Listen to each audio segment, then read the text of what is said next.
In the heart of Maryland stands a stadium that was once the largest in the NFL. But instead of glory, it became a symbol of chaos. Brown water flooding the locker rooms, metal railings collapsing onto fans, and upper decks so steep you'd need binoculars just to follow the game. It was built at record speed by a determined owner who wanted to leave his mark. But what began as a legacy project turned into a long-running disaster. They promised an electric atmosphere and delivered metallic silence. They promised a fortress and built a maze of frustration. And in recent years, when they finally tried to fix it, it was already too late. Some mistakes can't be painted over. How did a project meant to be the pride of a city become the league's national punchline? This is the story of how the worst stadium in NFL history was built. This stadium is generally rated as one of the worst in the NFL. Hands down the worst. It is? Yeah, hands down the worst, yeah.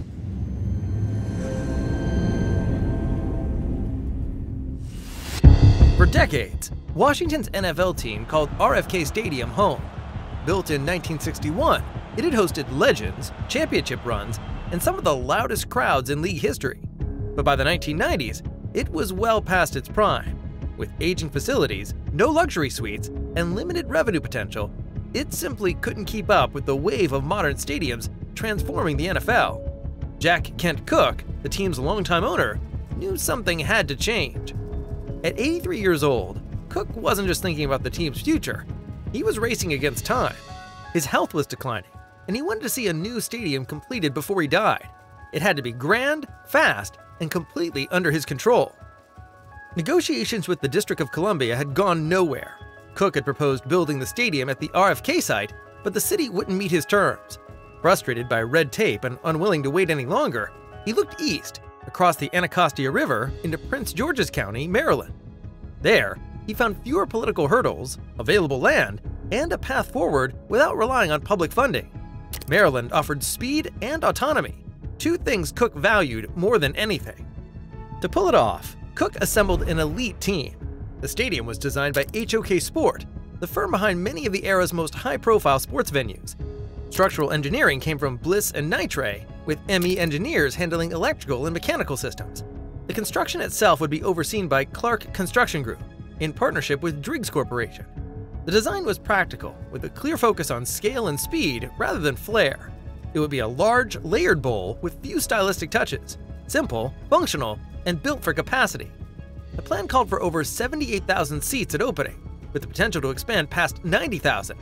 That would make it the biggest stadium in the NFL, a statement of power and permanence. But for Cooke, this wasn't just about football. It was about leaving something behind, a final project and a personal legacy. After decades of running one of the league's most storied franchises, he wanted to give it a new home, one that carried his name and secured its future. But the rush to build in just 18 months, despite setting records, also set the stage for trouble.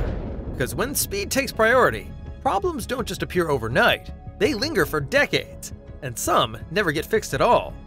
So how exactly did the biggest stadium in the NFL rise from the ground in record time, and what critical choices during construction would come back to haunt it? Let's step onto the site just as the first foundations were laid and see how it all began.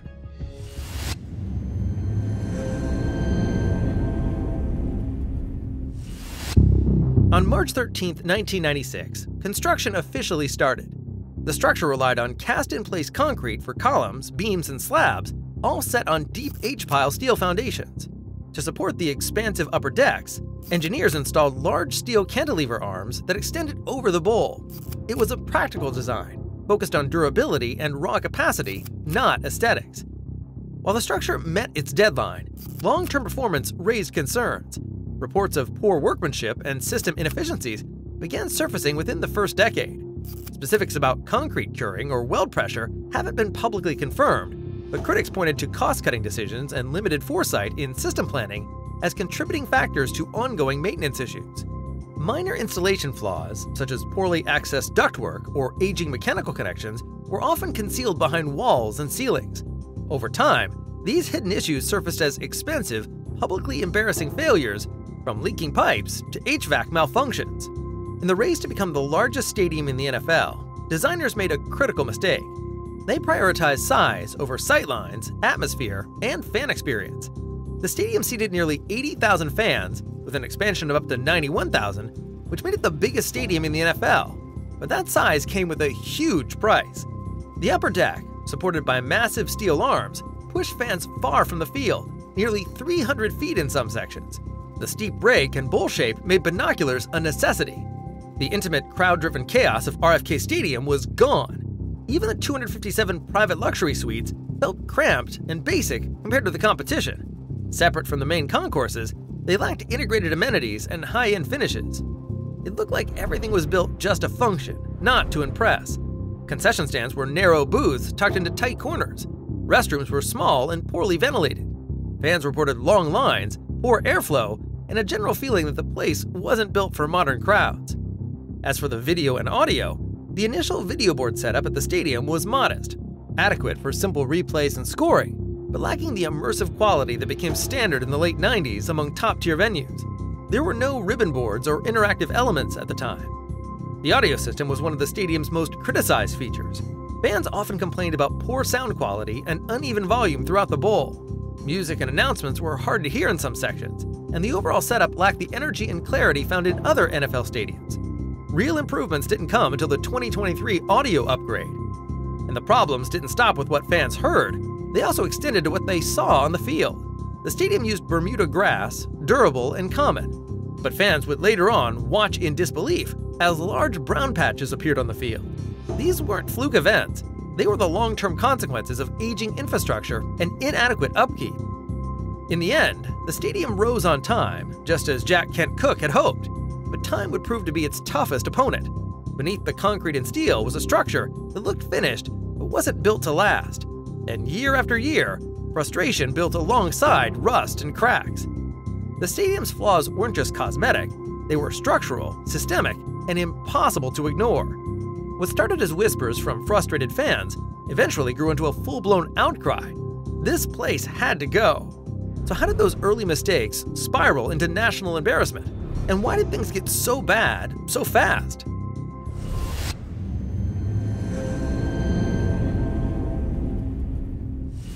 When Jack Kent Cooke Stadium opened in 1997, it was supposed to be a triumph, the largest stadium in the NFL at the time, privately financed and delivered in just 18 months. The cost of building was $251 million US, approximately $506 million in today's dollars. It was big, bold, and built on the vision of a man who didn't live to see it finished. After his death, ownership of the team and the stadium quickly changed hands. In 1999, Daniel Snyder purchased the franchise and sold naming rights to FedEx, rebranding it as FedEx Field. Within the first decade, stress cracks began appearing in the elevated decks. Pipes and ducts were often misaligned or crammed into tight spaces where they didn't fit properly. Drainage systems beneath the seating areas began clogging, causing water to leak into concourses during games. None of it made headlines at the time, but they were signs of deeper structural flaws that had gone unnoticed or ignored in the rush to finish construction. In the early 2010s, those quiet flaws had turned into very public embarrassments. Sprinklers malfunctioned and soaked fans. Locker rooms flooded with brown water.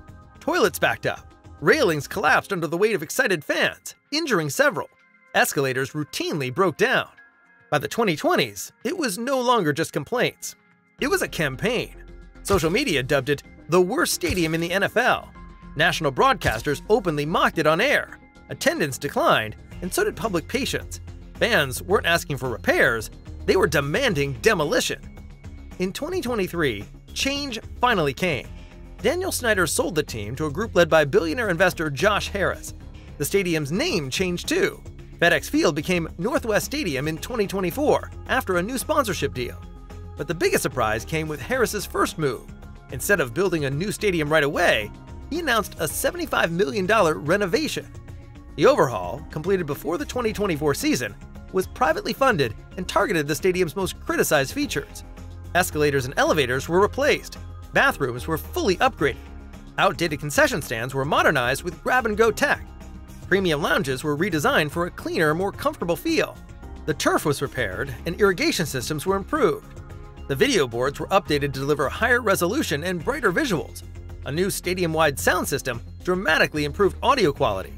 Even the pre-game experience got an upgrade, with immersive light shows and a revamped team entrance. The addition of the Tunnel Club, a field-level VIP zone, brought a modern, fan-first touch the stadium had always lacked. And to be fair, it made a difference. Entry was smoother, lines were shorter, the vibe was more upbeat. Fans noticed the change. Some even softened their stance. But the renovations didn't touch the bones of the building. The aging concrete, the poor layout, the steep upper decks, the structural compromises made decades earlier. No amount of paint or polish could undo how the stadium was originally built.